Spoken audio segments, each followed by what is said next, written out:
Monnaie commune au sein de l'AES, un projet plein de défis. C'est une page très peu connue de l'histoire de la Seconde Guerre mondiale. Dès 1941 à 1942, les États-Unis avaient prévu d'imposer à la France un statut de protectorat, régi par un Allied Military Government of Occupied Territory, ANGO. Ce gouvernement militaire américain des territoires occupés aurait aboli toute souveraineté, y compris le droit de battre monnaie, sur le modèle fourni par les accords d'Arlan-Clark de novembre 1942. Un homme avait toutefois tout fait pour faire échouer ce projet. Cet homme n'est autre que Charles de Gaulle. En effet, ce dernier, qui a beaucoup marqué l'histoire contemporaine de la France, a tenu à préserver la souveraineté de la France en veillant à ce que le pays conserve cet atout qu'est le fait de battre monnaie puisque c'est l'une des caractéristiques de la souveraineté d'un État ou d'une fédération. Pourtant, bien qu'indépendants depuis plus de 60 ans, certains pays africains, essentiellement francophones et situés en Afrique de l'Ouest, peinent encore à jouir de ce droit. Cela n'est pas sans conséquence, comme nous allons le voir, dans leur quête de prospérité ou de développement. L'enjeu économique de la zone franc. Après leur indépendance, obtenue entre 1958 et 1960, la plupart des États d'Afrique subsaharienne issus de l'empire colonial français choisissent, selon la Banque de France, de conserver des liens étroits de coopération avec la France. D'un point de vue strictement économique, plusieurs décennies après son adoption, 4 dimensions, parmi d'autres, permettent de cerner les contours du franc CFA dans son inscription comme outil de développement et de l'émergence économique ou, au contraire, comme instrument d'inertie des économies africaines de la zone franc, voire Kakonubukpo, sous la direction du franc CFA à l'école main, la souveraineté monétaire. Premièrement, la faiblesse des échanges intracommunautaires. La part des échanges entre les économies de l'UEMOA est structurellement faible, comprise entre 10% et 15% d'une année à l'autre. En guise de comparaison, cette part est supérieure à 60% au sein de la zone euro. Cette faiblesse du commerce intracommunautaire n'est qu'en apparence étonnante. En effet, dans la mesure où les économies de l'UEMOA maintiennent une insertion primaire au sein du commerce international, elles sont plus substituables que complémentaires les unes vis-à-vis des autres.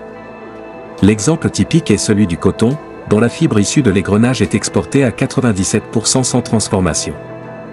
Or, si, le Bénin, le Burkina Faso, la Côte d'Ivoire, le Mali, le Sénégal et le Togo, des 8 États qui forment l'UEMOA exportent la fibre de coton. Il va sans dire qu'il y a peu d'intérêt pour le Mali à exporter sa fibre vers le Burkina Faso et vice-versa, alors même que ces États sont à la recherche de devises devant leur permettre de financer leurs importations de biens et services.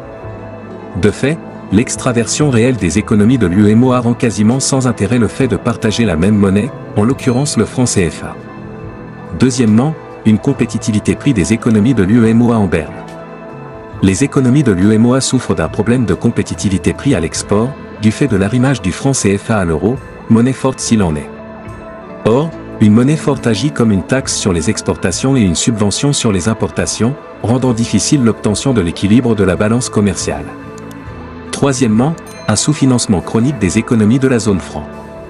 Les économies de la zone franc se caractérisent par un rationnement du crédit, dont les causes renvoient autant à l'agenda caché des deux principales banques centrales de la zone, la BCEAO pour l'espace UEMOA et la BEAC pour l'espace CEMAC, qu'à l'extrême frilosité du système bancaire de la zone. Pour ce qui concerne le premier point, il est aujourd'hui évident que le principal objectif de la BCEAO et de sa conseillure, la BEAC, est la défense du taux de change entre le franc CFA et l'euro, bien plus que toute autre considération, stabilité des prix ou croissance économique, comme en témoigne la persistance du programme monétaire. En effet, avant la libéralisation du système financier en 1989, l'encadrement du crédit bancaire dans l'UEMOA exigeait que la BCEAO attribue à chaque pays un volume prévisionnel de crédit à octroyer par le système bancaire dudit pays à son économie au cours d'une année donnée. Cet exercice était effectué tous les mois de novembre lors d'une réunion appelée « Programme monétaire », qui consacrait à juste titre une gestion par les quantités, volumes de crédit alloués aux différents systèmes bancaires nationaux, dans un contexte où les prix, taux d'intérêt, n'avaient que peu de portée. Or, du fait de l'impératif de s'assurer un montant plancher de devises, le programme monétaire se déroule toujours et continue d'attribuer un volume précis de liquidités aux économies via les systèmes bancaires nationaux. Ainsi, le risque de puiser dans les devises de la Banque centrale pour financer des importations massives consécutives à une ouverture trop grande des vannes du crédit bancaire est limité, ainsi que tout risque de dévaluation du franc CFA. On se retrouve donc dans un système où la gestion par les prix, taux d'intérêt, est théoriquement chargée de réguler le volume des liquidités bancaires, mais où, en réalité, l'ancien système d'encadrement du crédit perdure. Pour ce qui concerne le second point, celui de la frilosité du système bancaire, il n'est, au final, que le corollaire du premier, à savoir la manifestation d'une répression financière qui alimente la répression monétaire. En effet, une caractéristique majeure du système financier de la zone franc est la structure fortement oligopolistique du secteur bancaire, constituant un facteur de rigidité des taux d'intérêt débiteurs des banques. Les banques de l'UEMOA n'ont pas réellement besoin de la BCEAO pour se refinancer dans la mesure où elles sont non seulement surliquides, une banque est dite surliquide lorsqu'elle détient régulièrement des disponibilités dans ses caisses largement supérieures aux réserves obligatoires qui sont imposées par la réglementation bancaire. Ces disponibilités pourraient servir à octroyer de nouveaux prêts, réduisant ainsi cette surliquidité, mais adoptent un comportement d'entente tacite ou avéré, avec comme objectif la maximisation du profit à court terme. Ceci les conduit à privilégier l'octroi de crédits aux entreprises d'État, nouvellement privatisées ou en voie de l'être, à forte rentabilité escomptée, et à réduire de leur portefeuille les activités de financement de long terme et ou des petites et moyennes entreprises. Dans ce contexte, le nombre extrêmement faible de banques à capitaux sous-régionaux opérant dans l'UEMOA et la faillite des banques dites de développement, emportées par une mauvaise gouvernance chronique, empêche l'exercice d'un véritable partenariat pour le développement de la zone. Enfin, l'absence d'objectifs de croissance dans les missions de la BCEAO. La BCEAO a opté pour une cible d'inflation de 2% comme principal objectif de la politique monétaire de l'UEMOA. La BCEAO se veut ainsi plus vertueuse que la conférence des chefs d'État de l'UEMOA, laquelle a retenu une cible d'inflation de 3% dans le cadre des critères de convergence macroéconomique. Un tel choix provient de l'arrimage du franc CFA à l'euro car cette cible est celle retenue par la Banque Centrale Européenne, BCE. Or, dans un régime de taux de change fixe avec une libre circulation des capitaux, il est impossible pour la BCEAO d'avoir une politique monétaire durablement différente de celle de la zone encre, c'est-à-dire la zone euro, conformément aux enseignements du triangle des incompatibilités de Mendel. Ce rattachement institutionnel, hérité des accords de coopération entre la France et l'UEMOA, contraint donc la BCEAO dans sa capacité de choix de son objectif de politique monétaire.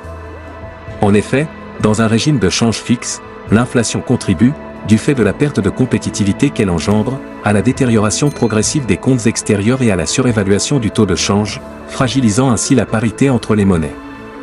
De fait, la cible d'inflation de 2% retenue par la BCEAO, identique à celle de la Banque Centrale Européenne, semble impérative au regard des contraintes qu'induit l'existence d'un taux de change fixe entre les deux zones.